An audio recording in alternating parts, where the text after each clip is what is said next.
right, it's the Pop Tower Podcast. I'm Peter W. Dawson.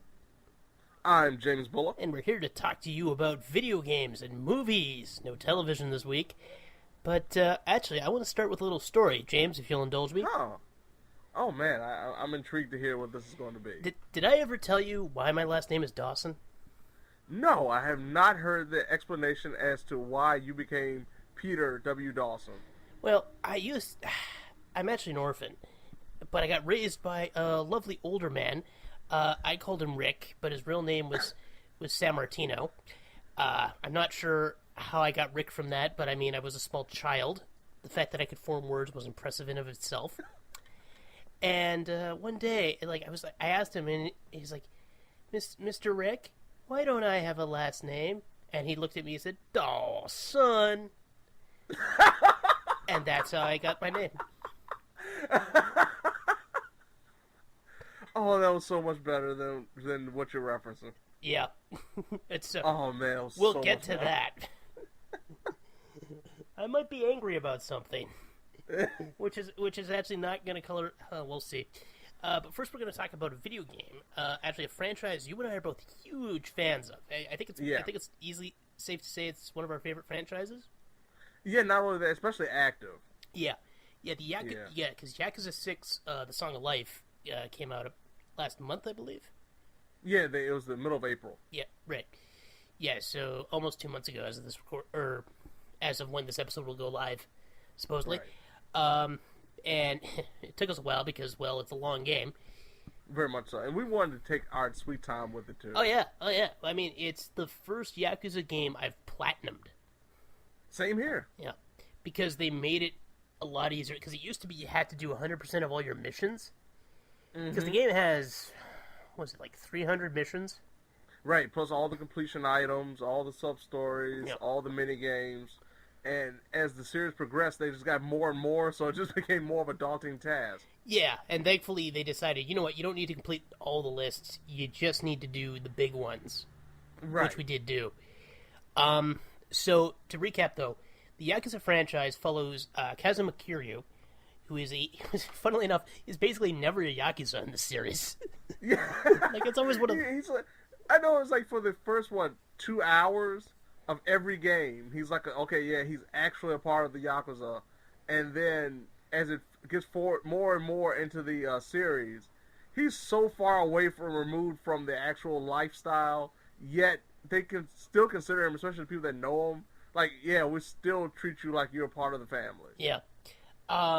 It's weird. So, we're going to, just to give a quick plot synopsis, obviously because it's a sequel, there will be some slight spoilers for previous games, but it's very incidental, so it should be okay. And a lot of the stuff they inform the player once you start the game too. Yeah, I know. I'm just saying if anyone wants to go back, because it's a great time to go back, because you can play Kiwami and Zero on current gen systems, and Kiwami 2 is coming out later this year. Right. I think we explained this before, but Kiwami is a remake of the original Yakuza game, so like you can play 0, 1, and 2 now, and then in Japan at least they're doing HD remakes of 3, 4, and 5. And they're all still available on the PS3 too. So if you still got an old PS3, you can easily play 3, 4, and 5. Yep. So it's a great time to get into the franchise if you haven't yet. But yeah, so the plot of this one, Kiryu after the events of the previous game does a stint in jail, and he comes up to a world gone mad because his beloved... I really wanted... Not to interrupt you, Peter, but I really just wanted to... When you said he did a sit in jail, I just felt like that like a meme. Like, I just put my hands on my hips and like, Kiryu, again? Again with the jail. And again with the jail, Kiryu. Yeah. To be fair, he's only been in jail twice.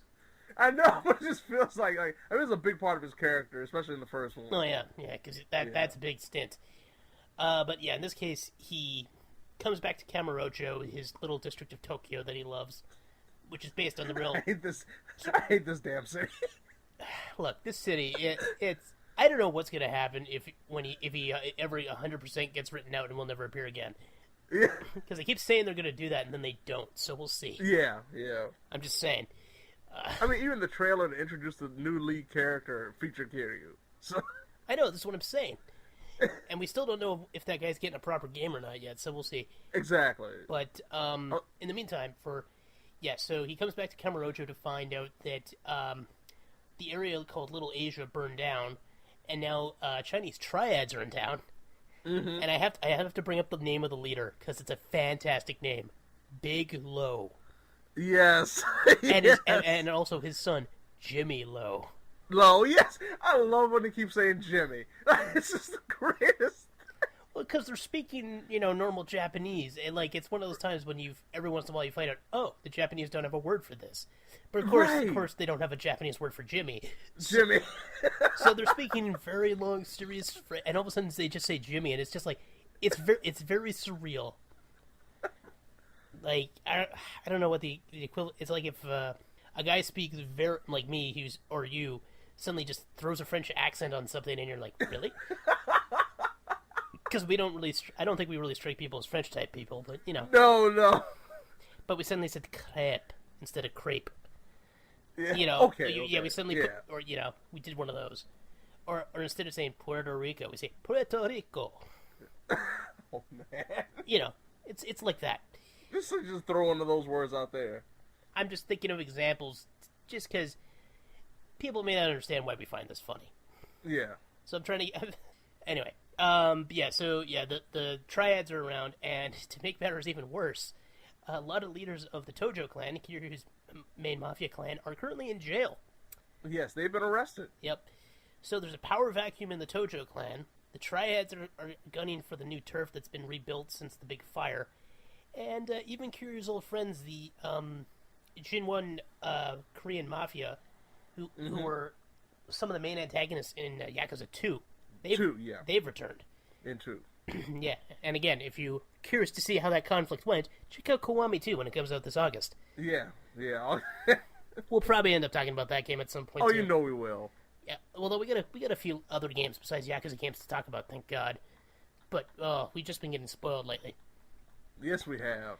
But the last big hook, because we do need to talk about some of the mechanics that come from this, is that Kiryu's adoptive daughter, Haruka, she's tragically hit by a car.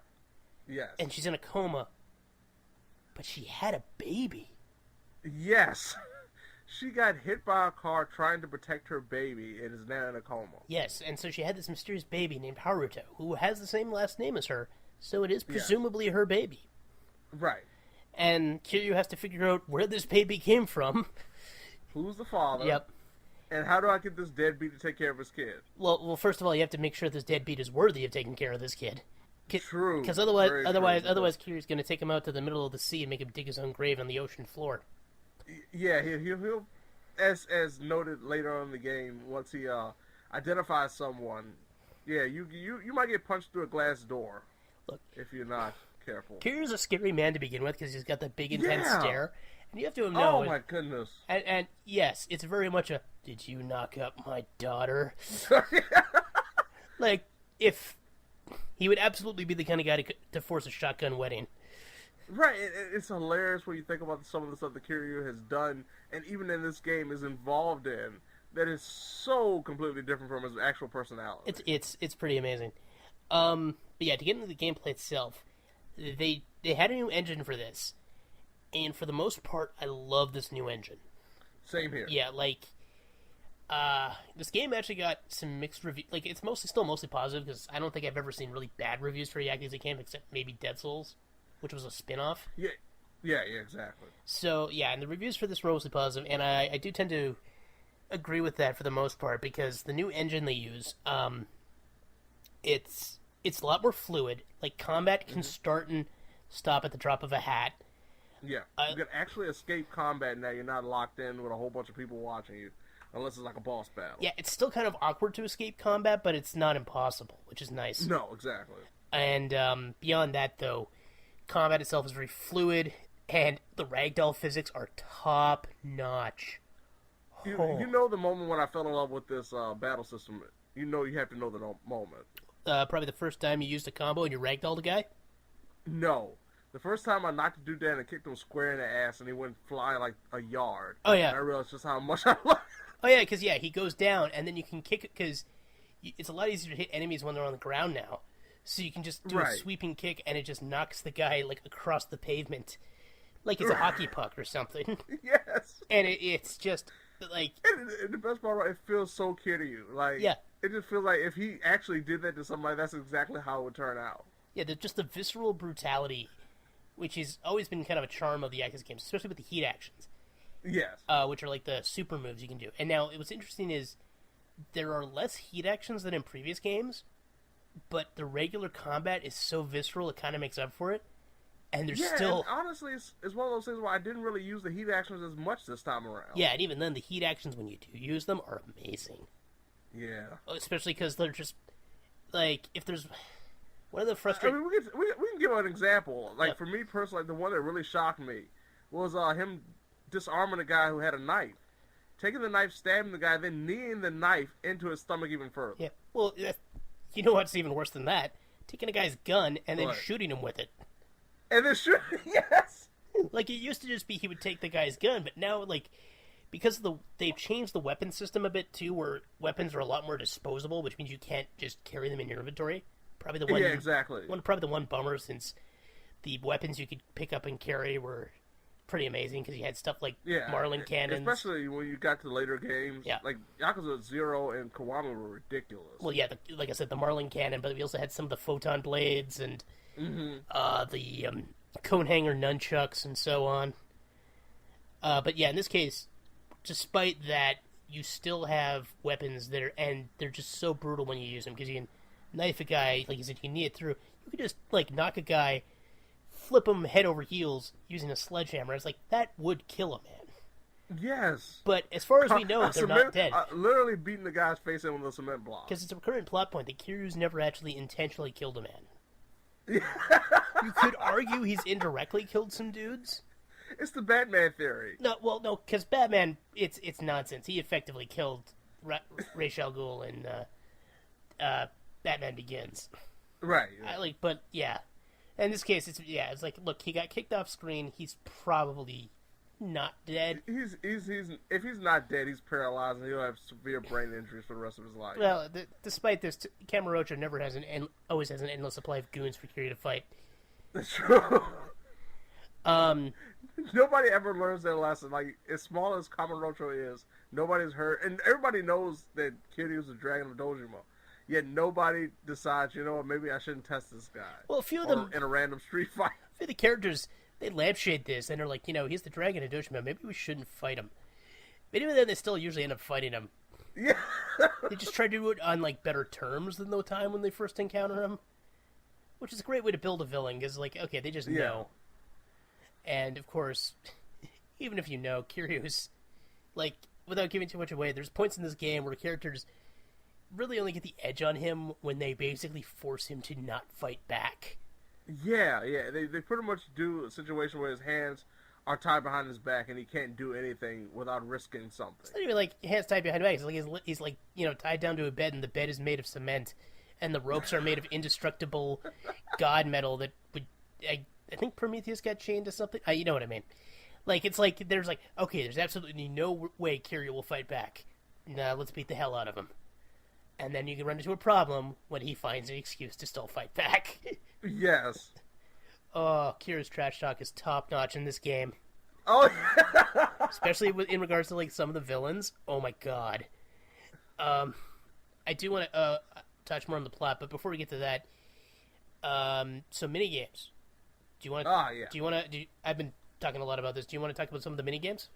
Oh, yeah. Well, I mean, we have, the usual stuff. Darts are back. Yep. Improved, we too. have some new... Very much so. I love darts. Yeah. That was one of my favorite activities in the game. Well, sorry. No, we should talk about darts for a second before we move on, because they not only did they do that, they included celebrity dart player Paul Lim. Paul Lim is in this, and it leads to a story arc with Kiryu. Yes!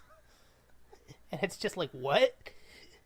And of course, Paul Lim, I think he mostly speaks English, because... he does. He speaks English the entire time. Yeah, well, yeah, this is what I'm saying. Like, in real life, so he speaks English in the game, and so it ends up with this weird thing where he's still kind of talking with the Japanese inflection, because, of course, it was a Japanese voice team that coached him. Right. But he's clearly speaking very nice English, and I'm just like, this is so weird. Because he says... Like, it was amazing because, like in the last couple of games, which was Zero and Kiwami, we had Miracle Johnson, Yep. which was a Michael Jackson impersonation. Yeah, that was awesome. And he actually did that.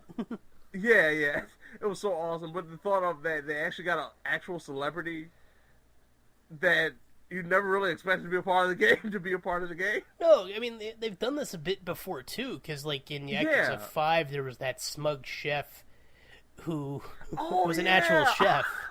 Oh, yeah, and there's a celebrity palm reader who shows up at one point, but it's like, but that's it. And yeah, but it's never someone that you, like, recognize, like, wow, how in the world did this come about? Yeah.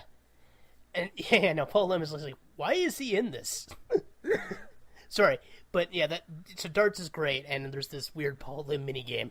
But yeah, we got spearfishing, which is like an on the rail shooter, which was actually surprisingly fun. I did not expect to have as much fun as I did with it. Well, again, it's over the top epic nonsense. Yeah, especially when you're fighting, deadly bloody sharks and delicious octopus. Yep, the delicious and the emperor squid. And the emperor squid. Yeah, it's emperor squid, delicious octopus, and bloody shark. And bloody shark. Yeah, those are the three bosses. Which I love. I love the last one with bloody shark, where the intro to the scene where you take on bloody shark actually sees Kiryu punching him. Yep, of course he has to punch a shark. He has to punch a shark. Look, we also got a actual baseball simulation that turns into you being able to actually hit the bat, hit the ball, use the bat, step on the plate. Hopefully take on a team that doesn't catch a pop-up with no problem whatsoever. Yeah. Yeah. But of course, like the biggest addition when it comes to minigames definitely has to be Clan Creator, which not only was a minigame but also had a storyline with New Japan Pro Wrestling stars in it. Yeah, including Okada. Yes, Okada's one of the main guys. He had Tanahashi and Naito's in it. Naito just gave me the biggest laugh and the ridiculousness because Naito looks so huge in that suit. Yeah, and of course you still got that tranquilo. Yeah, yeah. My favorite part was explaining to my roommate who some of these dudes were. Yeah, and Clan Creator is actually just this actual real-time RPG strategy game within the game, where you can hire either people that you just random no-name goons like soldiers and grunts and knife guys and everybody else, or you can use people that you find either on the streets or people like Kiryu and the New Japan guys to fight for your side, and hopefully it's a great way to make a lot of money in the game for one thing. Yep. And two, it's an actual fantastic little story because I didn't expect it to be that good. I thought it was just going to be, hey, you fight the New Japan guys, everybody works out in the end. But no, they actually had a nice little twist to the story that I didn't expect. So I really enjoyed it overall when it came to the minigames. And of course, I cannot say you never have a great enough game featuring minigames without Sega Arcade and Virtua Fighter 5. Yep. Oh my goodness, I could not believe they had Virtua Fighter 5. I spent too much time playing Virtua Fighter 5 on my Xbox 360, and then it was just old times playing it again. And don't forget, karaoke. Karaoke's back, and it is epic. And even better, there's custom music videos for each song. Yes. Have you seen the one, the throwback to Kiwami, that throwback music video? Yep. Oh my goodness, my heart. It was so great. There's another really good one, because there's hostesses you can date in the game, because this has always been a thing. And the hostesses sing some of the songs, and they have custom music videos for that, where Kiryu is a backup singer. Yes. And one of my favorites, I'm split, because it's either Like a Butterfly, which is a weird... It's if it was a K-pop pop rock song with some decent heavy metal riffs, and then there was a rap breakdown by someone like Psy. Yeah. That's the only way I could just... Because it feels like a fever dream. Yeah, it's crazy. And then there's Brand New Stage, which feels like the intro to an anime about... It's the story of an idol who had to retire from the business, move to a small town, and then years later, her career suddenly gets revived. Yes. I just invented this whole story for that music video. And then there's another one that feels like a weird tourism ad for the district of Hiroshima that gets featured in the game. Yeah, with Kiryu playing the ukulele and Yes. everything. Just, And all the man. townspeople bobbing their heads back and Just forth. bobbing, going, and then you recognize people from the bar too as a part of it. Yep. Oh yeah, there's a bar mini game which isn't great. Well, at least it turns No, out. it's more dialogue than anything. Yeah. You know, just picking the right options. Oh, It was funny because I told Peter about it. I was like, I didn't really care for it too much. And then it was like we got to one that was attached to a sub story that I really, really enjoyed. I was like, oh, this is exactly what I've been waiting for the whole time. Yeah, because the stories do get good. It's a couple of them are just kind of tedious because you have to grind up hanging out with people before you get to the big conversations. Which usually means like either you're playing darts or buying food or just even sitting around like for like a good 20-second snippet of them having small talk with like mid-conversation that you get into. Yeah. But, yeah, in general, like, this is probably one of the best selections of minigames so far. Which is incredible, the thing, because a lot of people were disappointed with it. Yeah. They were saying it was so many minigames missing. It's a lot of stuff that is missing from the previous Yakuza games, but it's not like it's really, really lacking. No, it's really not. Like, probably the most disappointing one is the baseball one, just because it feels tedious. Like, Clan Creator didn't feel that tedious. The closest thing the Clan Creator felt tedious with is the fact that to get a trophy, you need to get 100 wins. Yeah, that was the most grind-heavy thing. Like, maybe, if they did just 50, I've been alright with it. It wasn't that bad at 50, but after that 50 mark, which is, ironically enough, the point when you look at your completion screen, like, the highest it goes is the 50. Yeah, I know, that's the problem. Like, they probably set that one too high, but I mean, you can still grind it out. It's just, you definitely have to grind that one more than anything. Right, yeah, you're not gonna... Same thing with the level 99, you're not gonna get it just playing normally. Yeah, you have to get a character up in your Clan Creator to level 99, because you always recruit characters at level 1. Even characters like Okada, who's, like, super powerful, and it's like, he's still level 1, though. Yeah, I was expecting when everyone they got in, when they, when you earned a card for certain people, like you said, like Okada, I was thinking, like, automatically they'd be 20. Yeah, or 30 or 40 or whatever. Nope. Right. 1. Nope, they're at 1. Nope. Whatever. But yeah, no, it's like the gameplay is pretty good. The combat is amazing, and of course, you can recruit kittens for your cat cafe. You know, because that's awesome. That's a thing. Plus, you can have Kiryu hit the gym. Yep. Which is a whole mini game, which is just amazing. If I had to critique, I do miss the weapons, even though I like what they did with the weapon system. I don't. Yeah, I'm cool with that. I was cool with that. The thing about it was just kind of shocking because I was so expecting it to be there and it wasn't there, and I was thinking maybe I had to play a little bit longer before it unlocked, and come to find out, no, you know. Yeah. I didn't like. This is a minor thing, but I didn't like that the equipment screen was on the stat screen rather than the inventory. It was so confusing. It was so confusing. It's a minor thing, but it's just a weird place to put it, I thought. Right. But a bigger criticism I have is I didn't entirely like the new experience system. Just because it made it hard to figure out where to get certain, because there's 5 experience types in the game, and it can be a little confusing to figure out where to get which one. Yeah, I was about to say they put too many options when it came to the experience. Yeah, and some don't get you any. Certain things like battles will get you 3 out of the 5. Yep. And then certain things like eating, what you can do, you can go around and eat places and they show you the delicious food that you're eating, that Kiryu was digesting, and you might get only 2, and sometimes it's very, very small amounts. Yeah. And especially, of course, as you expect when you start leveling up Kiryu, you'll try to buy special moves and such. It's going to take a lot of experience to do so. So once again, you have to grind at certain areas, at certain points, or spend a lot of money on certain things to try to get Kiryu up to par if you want him to be that way. Yeah, but thankfully, for me, thankfully for me, I really didn't have any problems with the difficulty in this game. This was one of, honestly, the easiest Yakuza games I've ever played. Oh yeah, like the bonus boss is of course super hard, but I mean, he basically cheats. Right, I was about to say it wasn't even because of him this time. It was because of his allies. Yeah, just that makes it really annoying. Yeah, and like the final boss, I beat him on the highest difficulty because that's one of the achievements, and it really wasn't that hard. I maybe had to use one more healing item than I did on a lower difficulty. Right, the harder to me, the sub boss right before him was actually harder than that because once again it had a lot of people around him and he had a knife. Well, yeah, this Like, that was really it. because you don't have the weapons this time. Crowd control is even harder.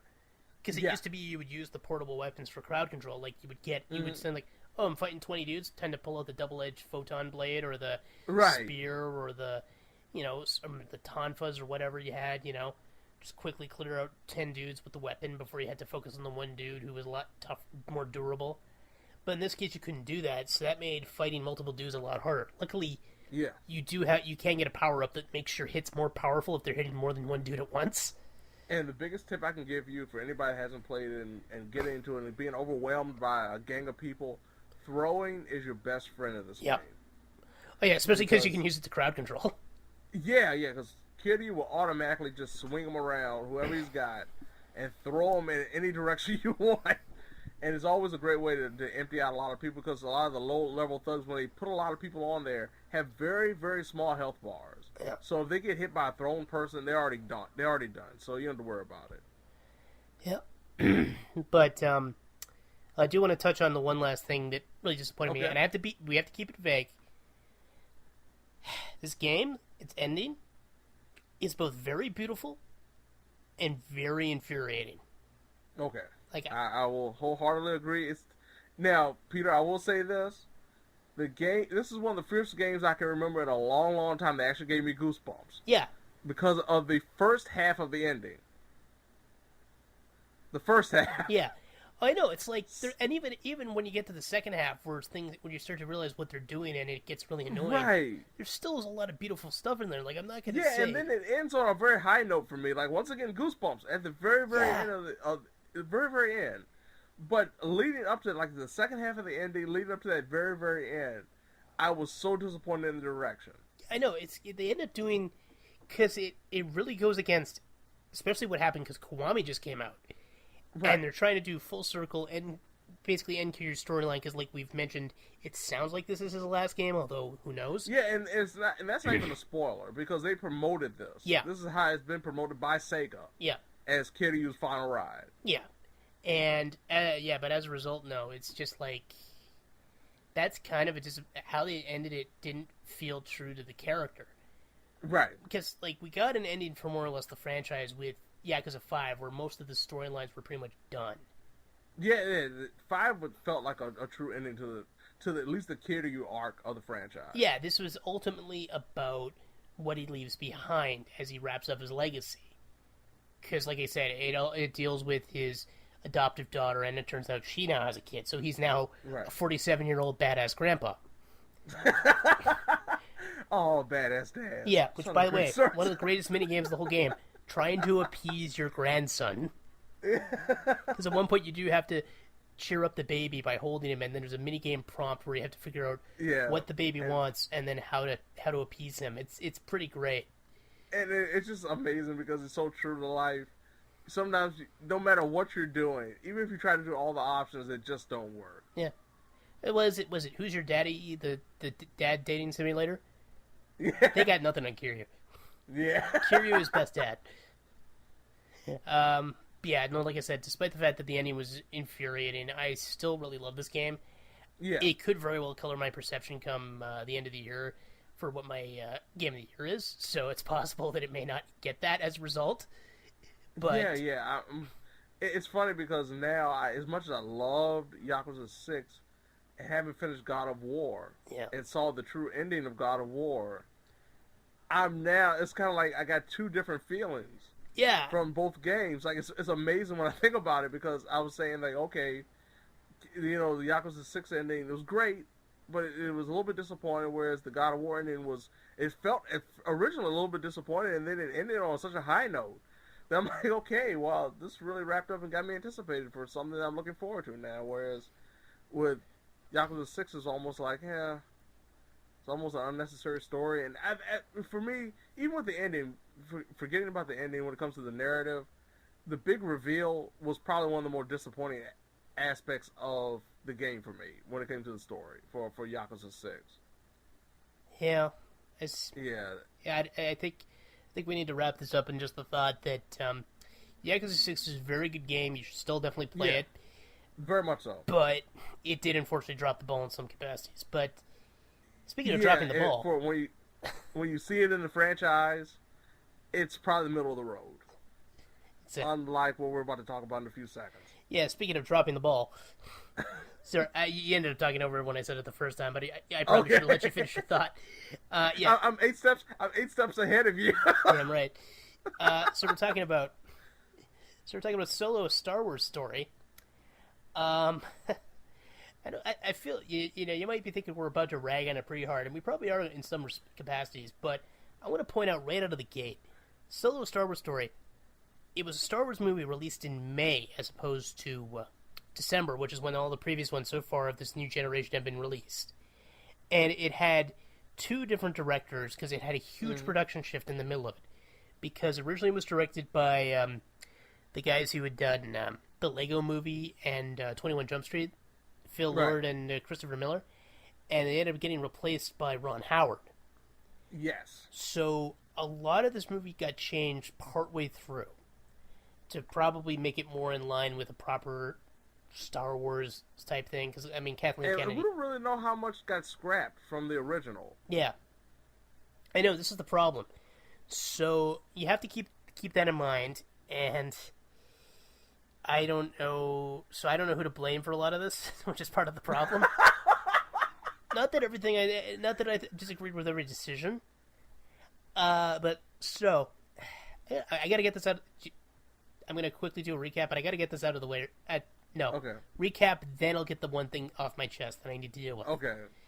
So, Han Solo, our favorite smuggler from the Star Wars movies, he's an orphan child on Corellia, which is for Star Wars fans who actually care about this type of thing will know is his home planet, so they did get that right.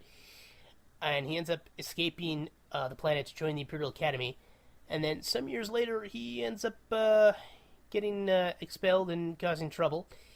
So he ends up befriending a Wookiee named Chewbacca, and together they go and join a gang of smugglers who are planning a big heist on behalf of the Crimson Dawn Syndicate. Mm-hmm. Things unfortunately do not go well, and along the way, it's a heist. Yep, and then along the way, Han runs into his old love, Kira. Right? Is that how it was pronounced? Yeah, I believe so. I saw the movie almost a week ago, and I just cannot remember the pronunciation. I'm right there with you, and it's not because of like a bad name. It's just, good God, it was so bland. Yeah, poor Emilia Clarke. Yeah. And they plan a new heist, and to get it, they need to get the help of one Lando Calrissian. Yes. One of the galaxy's finest ship pilots. Don't forget, he's a great pilot who's incredibly charismatic. Yep. No, he really is. And no, that's how they pretty much explain his character to Han about him when he's about to be met. So yep. It's not like we're trying to describe the character so you don't know who he is. No, that's how they describe it in the movie. I know, which is really awkward, but thankfully it's Lando and he's played by Donald Glover, so yes, he is. Yes. But man, that could have gone so bad. Oh, it really was. A little more awkward was his android named Leet. Oh my goodness, man. Sorry, not android, droid. I get to use the proper Star Wars term, yeah. But his droid Leet, who Lando makes it very clear would like to maybe have a little fun with. Yeah. In a more adult capacity. Just throwing that out there. Because that's a thing. Because has Lando mentioned he's pansexual today? Because he's pansexual. You didn't know that? It's in the canon now. Anyway, so yeah, another heist happens. There's some big twists involved, and in the end, Han does end up on Tatooine, and they kind of pretty much set up, what'll lead up to the events of Han being stuck in Tatooine in A New Hope. So it gets to this weird skew, because it feels like it should be several years before New Hope still, but at the end it seems like it's set up directly to A New Hope. Okay, we got maybe a week. I know it's a weird time scale like that. There's a lot of time jumps in this thing too. That was the worst part. Yeah, it's one of the more frustrating things about it is the time scale feels off. Although they do nail most of the expanded universe elements of Han's backstory, Like he's essentially an orphan. Like he never really knew his parents. That was always kind of a thing. He befriends Chewie. Which for me was my favorite part. My favorite scene in the entire movie was when him and Chewie met. Like that was the best scene for me. There's the Kessel Run, and they do the thing with the Kessel Run with the Millennium Falcon. Mm-hmm. We see him eventually win the Millennium Falcon from Lando, and so a lot of that stuff gets hit, and they even make a reference to Han shooting first. Yeah. However, like, I gotta get this off my chest, and then I'll just be like, James, you want to talk for like 10 minutes? No. I gotta get this off my chest. They do one of the most idiotic things. Like, this really infuriates me. I know exactly what you're talking exactly. about. Yeah, I referenced this at the beginning, vaguely. There was no need for this at all, and it really genuinely makes me angry that they thought they needed to do this. I don't know who it was. I don't know if it was meant to be a joke. It's dumb. They explain the origin of Han's surname. There was no reason for that. And it was, you know what? No, I'm going to say I'm perfectly fine with the idea of explaining the name. My problem is how they explained it. It was so bad. It's because he's traveling on his own. He's like, what's your last name? I don't know. It's like, oh, you're traveling alone? Yeah. Okay, you're Han Solo. Solo. I honestly didn't like them. I literally rolled my eyes. I don't really like explaining the name, period, because it's like, oh, what are they going to do? Explain Skywalker next? They call him... Like, this is my problem, because there's so many kind of silly names in the franchise already. It's like, do you really want to do this? When he checked into a booth, and they just saw him they just automatically assumed the dude was walking on the sky because he was high as a kite. Like, and Leia Organa. They play organs. Like, oh man, that is so true. I didn't even think about that. Yeah, this is... Like, now we have to think about every name in the Star Wars franchise. Oh yeah, and he's called Yoda because he was a baby's dad, so the baby went Yoda. Like,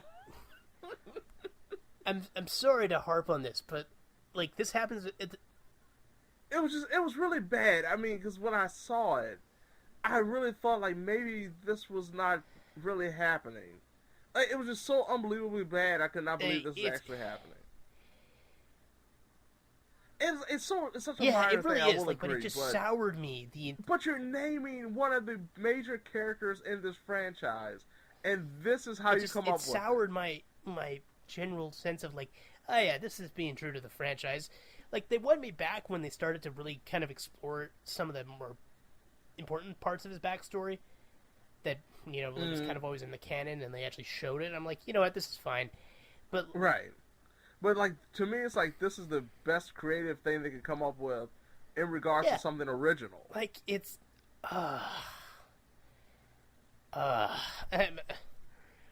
it just...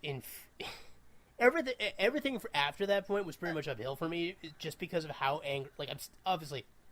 Like, I talked to you about it before, and I was like, I should probably tell him about this before he sees it, just so he knows. Because it put me in such a foul mood.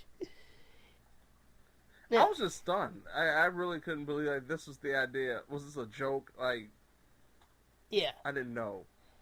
I really didn't know. I mean, it doesn't help that then we get characters like Tobias Beckett, which sounds too normal to be a Star Wars name. Yeah, but it's like, well, whatever. Like, at this point, you've already just ruined names, so you could just name this guy Franz Sturberlan. And I'll just be fine with it. That could actually probably be a real Star Wars. Yeah. But what did you think of the movie, James? I thought it was average at best. It was an average action movie. With like honestly, if this did not have the Star Wars universe attached to it, it didn't have the Star Wars name, didn't have the characters.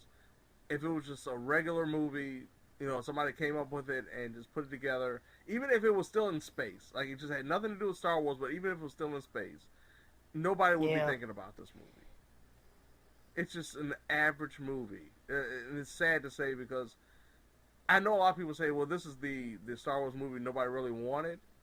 We didn't really need a Han Solo solo picture. but it just felt like, okay, well, it still is a Star Wars movie. There's going to be some kind of creativity to it. It's still going to be some kind of sequences or something that really leaves a good taste in someone's mouth. It'll be something that will be memorable. There's really nothing memorable about this movie. I think that's my biggest thing, is nothing really memorable. And it was funny because I was watching it, and I was probably about maybe an hour or so in. And like, it really clicked on me, one of the major things that's missing in this movie, and this is not really a spoiler because it just is what it is. There's really no antagonist. No, there really isn't. In this movie. There's no sense of urgency, like, oh my goodness, this big bad is coming after us, or, oh, this big bad could try to destroy the universe, or we have to do something. It's really just about a heist, and they're working for a guy that is kind of evil, but it's just more of how he's kind of like that guy that's on Wall Street that you would stereotypically believe, like, okay, he's got a little bit of money and power, so of course he's a little bit antagonistic, but he's not really evil. Like, that's what we're supposed to look at as our main villain. And then you have Woody Stone Cold Harrelson. I actually really liked him in this. I loved him, but it was just so funny when he started doing Stone Cold quotes, and that was the base of his character. Look, you got a characterization somewhere. You might as well take inspiration from the Texas rattlesnake and just put him in space. There's the worst things they could have done there. But he was definitely one of the best surprises to me in the whole movie. Yeah. Like, he did a great job. Which is because he's still kind of a surprise though, because everyone had the hype around Donald Glover as Lando, and Glover did deliver. Right. I think Glover did an incredible job. You would not have known that wasn't Billy D. Williams when he was talking originally. Like, he's absolutely phenomenal job. My only thing when they said that, like, you know, Lando stole the show. Well, Lando really wasn't. No, he was only in for like half an hour. Yeah, it really wasn't that big of a deal when it came to his performance in terms of his screen time. Honestly, I thought Chewie had a bigger deal, and it was more important, and it was a lot more interesting. His story, his character arc was a lot more interesting than even the only thing that drives me nuts is we don't learn why Han knows his language. Like that, very true. Like the scene where they first meet is otherwise pretty good and decently loyal to how supposedly it happened. Like, it wasn't 100%, but a lot of the details still matched up. But it's just not clear how Han understood him, and well, it's very obvious. One of those time jumps that we just I know, miss and it's all like this information. That's a very specific skill to gain off screen. I mean, I'm just saying. Right. I mean, even give us a flashback, like have him and Chewie talking about it. Yeah, I don't know, something. Like, it's frustrating too.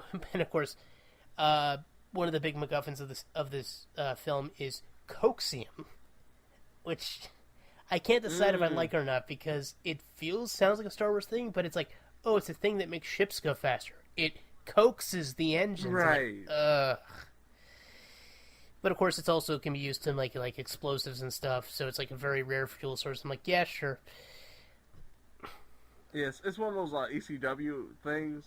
Remember back in the day, like with Joey Styles, they used to put like a first name, the name of the wrestler in front of everything to make it like their own move, like a Tazplex. Yeah, that's not, what this is. You know, we never really had long conversations about engines before. Like, the closest we had was Last Jedi with the hyperspace tracker thingy.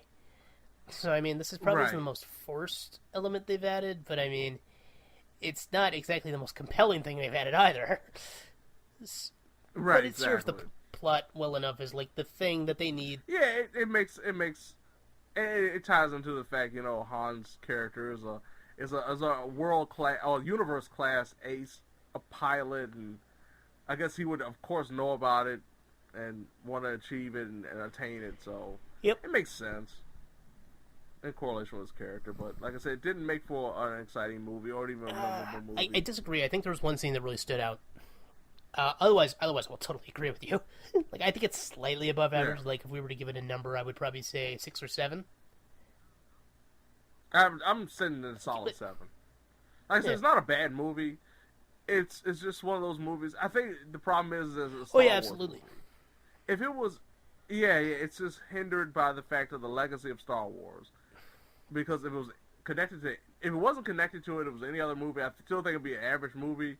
And I think a lot of people would be like, "Wow, that was pretty good. That wasn't as bad." But compared to what it came before it, and thinking about the fact that, like you said, a lot of people are already coming a little bit negatively with it, with the idea of, man, we don't want a Han Solo movie. It's really going to be one of those movies that's going to be looked at near the bottom of the barrel. Thankfully, there are some that's going to be occupying the bottom that will save it from being that. I mean, but like, there's one scene I want to mention. It's when they're going through the Kessel Run. That actually looked pretty cool. Okay. Yeah, I definitely because there's like a spatial maelstrom and there's like tentacle stuff and everything going on. I was like, it was actually pretty cool. Like it's. Yeah. I would say it's like what they wanted the scene from Star Trek 1 where they're flying through the anomaly to look like. You know what I mean? But it's like this is. Look at these fancy, boring visual effects. It's like, no, check out this actual stuff that's going on. I mean, you know, if there's one thing I think this did, it did a better job of showing spatial wonders than some Star Trek movies I can think of. Not all of them, of course, but true. I mean, so it did do that. And, like, the casting for the most part worked out well. I mean, Emilia Clarke, she had nothing to work with. No, not at all. She was just It wasn't there. even a bad performance, it was just... No, she was just there. That was her. That, you know, you're just that you window dressing. What's weird is they did sequel bait with her. I think I know what they're doing with that, but True. like, because they sequel baited with her, and there's a cameo that I don't want to give away, but I think it's going to tie into a future spin-off, but not a Han Solo one. Right, yeah. Yeah, you know where I'm going with with this. Yeah. Because I think because they do some stuff, and it's, honestly, I did not see it coming. I thought it was interesting, but I'm still like, why are they doing this? And then I kind of realized later on, I'm like, oh, that's probably why. But it was weird. Yeah, and so we end up with, it's pretty decent. Oh, we didn't talk about, I do want to wrap up, but we didn't talk about Alden Ehrenreich's performance. I thought at some points he actually kind of nailed it. Yeah, I'll definitely give it to him. Like, he did a great job, but once again, it didn't feel like he was like the definitive Han Solo. That, you know, like, if I look at him now, I won't just say like, okay, like, for example, we just talked about Deadpool the last time. Like, I don't see anybody being Deadpool. No, Ryan like Reynolds it doesn't seem possible. And it's like, if you have, and they may very well want to cast a new Wolverine soon, but it's like, can you really do that without Hugh Jackman? No, it just doesn't. No, it's not. Wolverine is nobody but Hugh Jackman. Yeah. And in this case, I cannot say the same thing about Alden. Like, he did a great job. He did a lot better job than I expected. Yeah. And he kind of captured a lot of the soloisms, if you will. But I think what he had to work with kind of limited that thought process of saying, man, this guy is really the new Han Solo. He's really not. Good job, though. I mean, like, and there was a few... No, very good job. He did a great job, but he's not the definitive Han Solo. He does end up shooting first, though. And I did appreciate that a lot. Yes. Oh, and shout out to Thandie Newton. It was nice to see you in a movie. She had less screen time with Lando. Yeah. And she's got a pretty big credit. I was like, I was really surprised how quickly she got written out. I was like, holy. Yeah, it was really very strange. Yeah, and I'm a little bummed. It was pacing issues in this movie. That's for sure. Well, yeah, because like probably they plan to have some characters play larger roles. I mean, like, to flat out replace the non-villain that we had as our main villain, because originally he was played by Michael K. Williams, but he wasn't available for reshoots, so they recast him as Paul Bettany. That was kind of a bummer, because I'm like, I would have actually liked to see Michael K. Williams. I would have loved to see Well, he was also supposed to be CG, too, and they ended up doing non-CG because they had to get an entirely new actor. So it's like, this movie's already costing us $250 million. Can we not CG Paul Bettany again? Yeah, like I was saying, this kind of has pacing issues, this movie, which is amazing to say because it's over 2 hours long. Yep. It doesn't. I give it credit. It doesn't feel like it's a 2-hour movie. That's for one thing. But man, it just felt like they kind of whiplashed all around the place at certain points. Feels like some stuff could have gotten more development, and other stuff got too much development. Again, don't think we needed to know about Lando and his his love for his droid, but whatever. His intended sexual exploits. God, it's such a. I would love to know how Billy D. Williams feels right now. It really is like, it's just like a, have I mentioned I'm pansexual today? Yeah. Like, it wasn't even prompted. Really, it was just he was really eager to bring it up. We're so all-inclusive now in this Star Wars universe. I know, it's so weird. I'm not saying there's a problem with that. I'm just saying you don't No, it's just weird. Like, all of a sudden you have a complete... I mean, it'd be one thing if it was a character that really wasn't connected to the universe that we already knew. It's a whole other thing, like, just to throw this whole new trait, this whole new aspect to the character that we've known for so long. Maybe it's going to be important, because maybe Billy D might show up in the next one. Yeah. That would be... And now, like, he has to follow that up. Yeah. Like, maybe he finds the android of his dreams. Yep. We'll see that in the episode 9. Look, they're running out of. They can't feature Leia again because Carrie Fisher's dead. He's gonna have a harem of drones now. Yep. Of droids. He's gonna have a harem.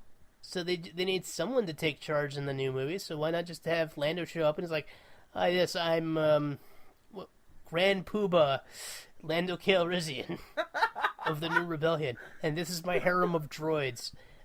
I don't care what gender they identify as. I just want to have sex with them. That's it. Yeah. That weird prediction for episode 9 I didn't think I was going to make a few weeks ago. I thought Lando might show up in the next one, but I didn't think that was going to happen. But yeah, that would be the reason why he showed up. Yep.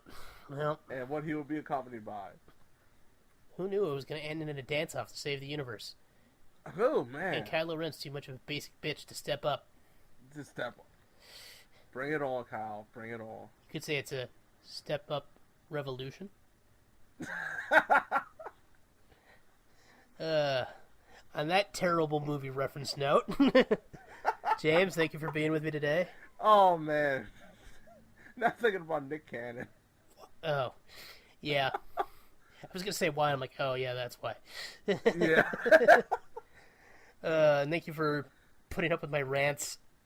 Oh, yeah, no problem. No, it was worthy of a rant. It really was. It really probably won't affect your enjoyment of the film too much. It's just... No, it's just one of those things. It like, really bugged me. It's the best you can come up with. It just, look, yeah, it gave us something to talk about, because like we said, there wasn't... I mean, there's a couple of highlights, but... I'm not gonna blame you on this one, Ron. I'm not blaming you. I can't say that you're attached to that. I just won't. It's good. Well, until next time, folks, have yourselves a good day.